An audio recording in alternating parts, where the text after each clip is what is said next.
How difficult is it with you guys going from city to city, state to state, country to country? Time zone changes, sleep changes, earlier and later start times.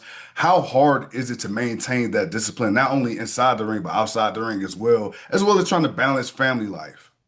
Yeah, I mean it's the age old question is can you do that for an extended period of time? And the truth is I think Christian Cage Jay said this years ago is they don't pay me to wrestle, they pay me for all the other stuff, living out of a suitcase and sitting in a car for 3 hours and just stuff like that. So it's obviously very difficult. Anyone who's worked out for an extended period of time knows how difficult it is when you sleep in your own bed and you go Yeah. to the same gym that's down the street and you're familiar with every piece of equipment because that's where you've gone for 5 years. That's difficult. Now take Yeah. that and being in a different city and never being in that gym before.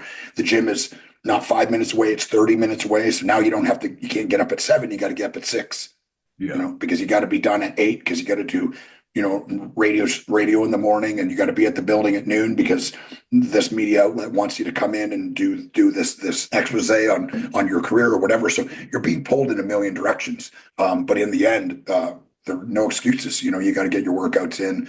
You got to eat properly, and all of that is what makes this difficult. And being friends with some pro athletes, hockey players from the NHL and some players in the NFL, they always ask, well, when's your off season? And I haven't had one.